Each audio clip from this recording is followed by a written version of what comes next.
Now, first bans coming through. PSG RRQ going to go with that hell current here. Now, do you think there's going to be some adaptation from both sides, or is it going to be standard bans? This is the fun thing, right? Cross-nation games, there's no more real targeted bans. That's why you see a lot Your of team more is banned. S-tier bans, right? Straightforward bans is like, okay, we don't know what you're strong of. Maybe the second game they're more adaptive, but the first game is like, okay, we know you're strong at this. You know, these are strong heroes in meta. We're just gonna ban this out, and bam, that's what we're seeing, right? Hellcurt, Harif, same goes to Kimi as well. Now, this is going to be interesting. Oh, Yeah, yes, that goes straight away Selena. Selena. That's a Wow. little bit of a He's more picking. targeted thing because we Yeah. saw that, if I'm not mistaken, all the Indonesian games have at least a Selena. Or at least prioritize Yeah, it, yes. But that's Your going to be team an is early picking. game Grok locked in for PSG RRQ. Blue side already benefiting them. Okay, that's the Rock. Looks like they want to go for it. I expect the Kaya to be locked in, or the Archive, one or the other, because there's no more S tier picks available, right? No more Kimi, Harif to be exact. Oh, yeah. I think Cho is a good shout. Very good flex pick as well. That when it comes to the second ban phase as well, at least you can hold up all your you can hold up your cards. You don't have to reveal everything here. And that's the beauty of Cho.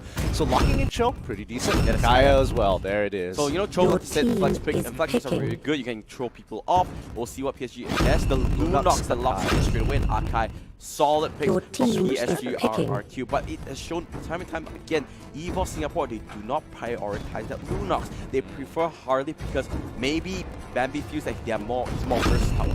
Now, Minotaur getting locked in, Your that means it's team going to be is a fighter banned. show. Both teams with their tanks. I think PSG RRQ is going to ban out the Harley here.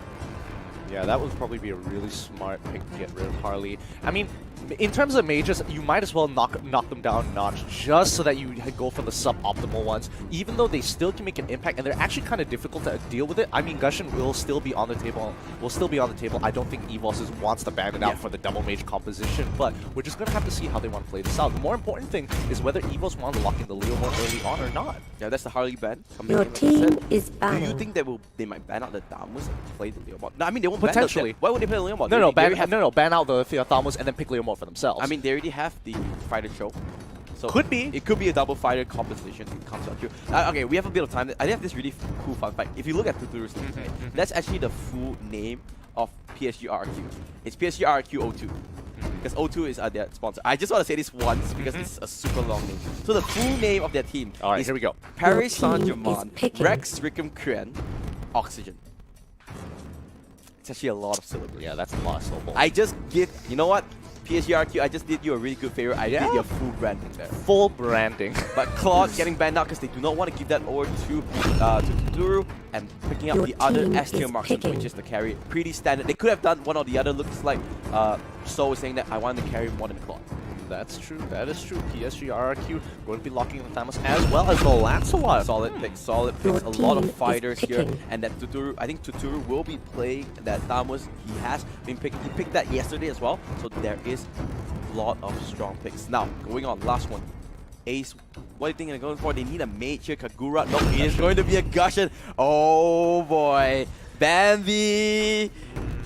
He's gonna pop off. It's going to be up to him to find these here. And we talked about this before, that Bambi has this, what you like to call the X factor. Yeah, the X factor. And I find it very interesting because a lot of the players, they find these windows of opportunity that not a lot of players notice, and you only have a split second to act upon it. And in many cases, somehow EVOS are able to find these windows and capitalize on it so much that it becomes kind of difficult to predict whether or not they're able to really pop off or not. So, okay, both drafts all good. Yeah. Okay, set, all set. It's like, you know, you gotta get set. All right, are you ready to run?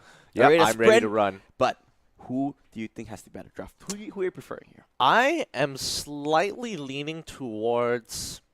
I have to admit, I'm slightly leaning towards EVOS only because their team fighting capabilities are extremely strong here. It's kind of up to Lancelot to do a lot of outplays to dodge quite a few abilities if he wants to be extremely effective. Yep. And that's going to be like the big factor that you need to watch to make sure you know whether or not they're going to pop off or not.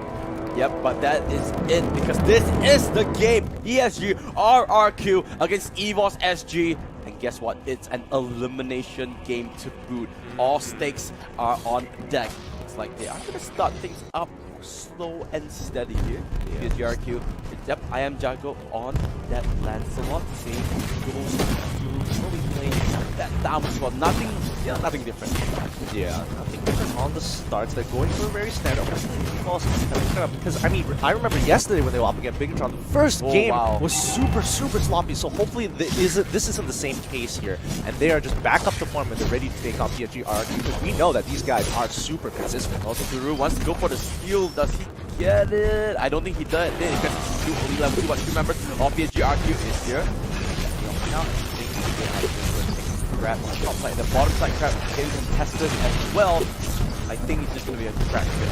Yeah, trap trade at the moment. I mean, overall, it's just going to be like this for the most part of the game. I feel like it's going to be standard. I don't think they're going to go for anything too flashy. They're going to go look for holes to invade and actually punish them.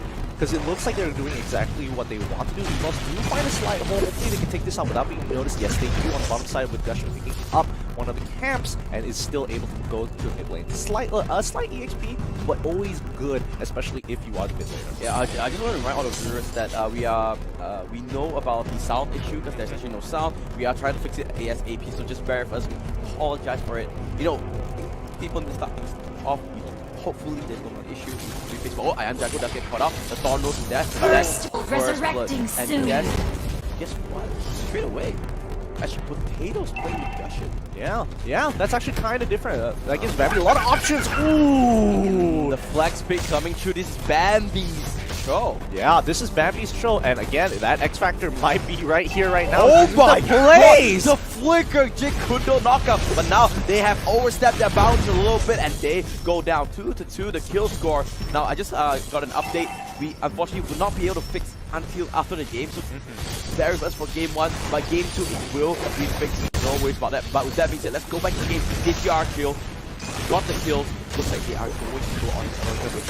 Yeah, I think EVOS was getting a little too flashy there. I mean, the play could have worked if the rotation wasn't there by PSG RRQ. They did assume that one person was there and was not really baiting it out, but very good play by PSG RRQ, making sure that their rotations were clean, making sure they had the backup, and profited off of it quite a bit. But still, the goal differentials aren't too far apart. 3,500, and you know, one small team fight, maybe one guy getting called out, that's going to be the difference. But you know what, PSG RRQ, they are a strong team.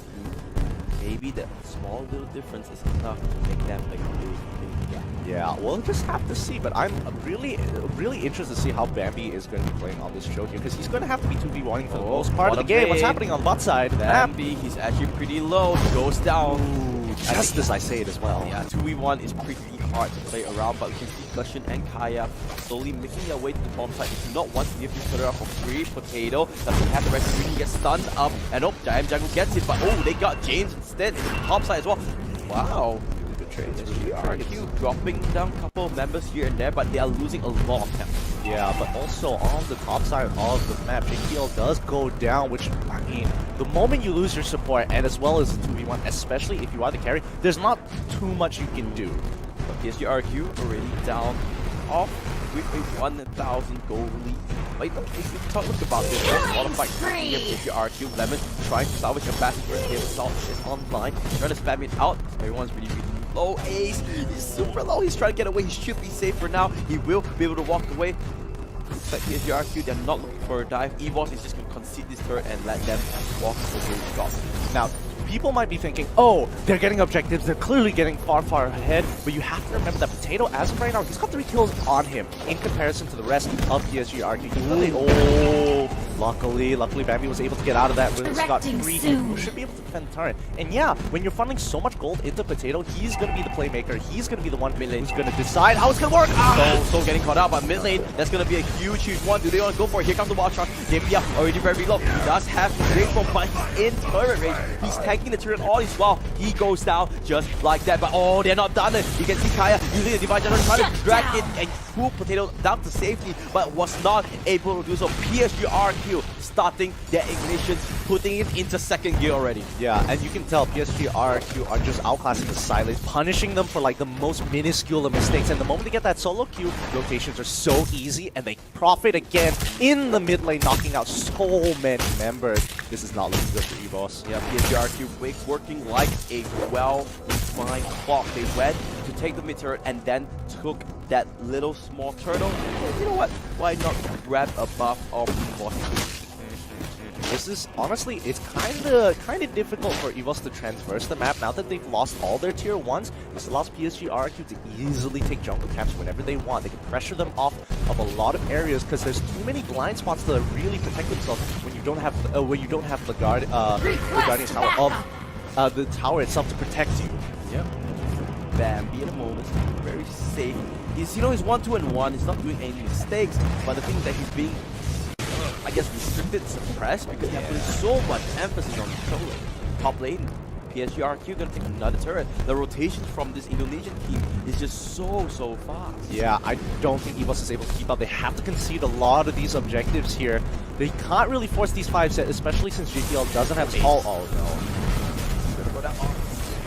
Fine, James is pretty tanky. That's of the wild charge safety.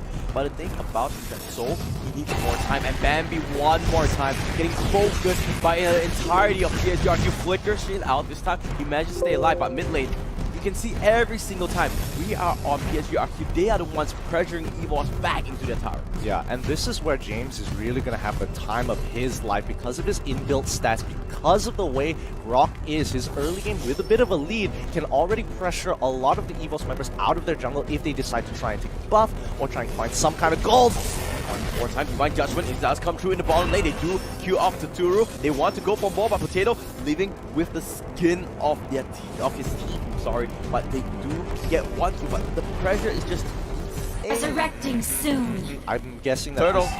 I'm guessing this game is going to go on. They're going to look to end it by next Lord already. They just have to accelerate themselves and make sure that EVOS is unable to farm. Omega does get destroyed, however. Not going to make too much of a difference here. They get the steal. Oh, that was actually pretty close. Potato did come in with the Incontinence, try to close the gap. He did have Retribution, but he didn't actually get in range of it. Really unfortunate, but I mean, they got to take their time here. EVOS looking for any holes in PSG RRQ's play, but so far, they've just created a clear line where they don't let EVOS move from out of their base. At least now they still have mid our turret, so they're still giving a little bit of wiggle room to EVOS, try and let them have this small little gap. But Abby, this is just insane. It's one after the other. He's getting focused so much. Oh no! Ace, he got caught against the Guardian's barrier. A little bit of a misrotate coming in from EVOS. PSG RRQ with the punish once again. Now, this is exactly what I was trying to say, as PSG RRQ are creating this complete line. You move forward, you're going to die. Oh no, there goes. He's just stun locked against the wall. No chance whatsoever. And this is a massacre. That's a good mini of Fury, but you know what? That doesn't really matter because every single member of EVOS just fall down. 2 members left alive is Ace and Bambi because they just respawned. PSG RRQ are not giving any mercy to the Singaporean squad. Yep, they're already rotating quickly, trying to punish them. They're going straight for the input. Breaking it is going to allow them so much free room. Are they going to take one more? Looks like they are as they break right to inhibitor turrets with 35 more seconds on Lord. This is insane here. Viva RRQ all the way. The Kings of Kings have finally come online, and they are nothing like yesterday. They are straight off the chopping blocks, not putting on stop at all. Man, this is just so difficult, especially for EVOS here. No windows to find so far, no positional advantages, and with such a huge... Ace. This is just a replay because they're just getting caught up over and over and over. They're just controlling Bambi, uses the Wheel of Dragon on Lemon, but that doesn't matter at all. Lemon going off for the chase. That's a double kill for the Indonesian mage player, and they're going for more. That's going to be the last inhibitor. They have minions, they have members, they are going for the win here, Gideon. Here comes the Darkening. So that's 1, that's 2, and it's not enough. It's forced back into third range, and they're going after the Crystal. This is going to be game 1 over to PSG RRQ, and Gideon can't help but just admire the play of the Indonesian squad. That was a crazy clean game. So ridiculous. My goodness. I just the way they play their composition was just so good, and when they had just the slightest advantage, they really pushed for it. The side lanes were just too difficult to actually maintain, and a lot was put onto Potato there because the side lanes couldn't find any advantages. Mid lane had to rotate the side lanes to pick up 1 or 2 kills, but that just wasn't enough. Right, let's look at the end game stats really quickly, just to give a quick recap to see, and let's talk a little bit about the stats here. Very straightforward. Lemon clearly the MVP. He was insane on that Lunox. Absolutely, and she was just able to go around with the help of her supports of Grok and Akai. And even if they do manage to get away, I Am Jungle is there to just clean up house. So difficult to run away. Do you think it's a drafting issue where, EVOS, they let go of the Lunox? Remember, they first double picked the Cho and the Kaya. They double tanked instead, and they gave the Lunox away. Do you think they should have picked the Lunox instead?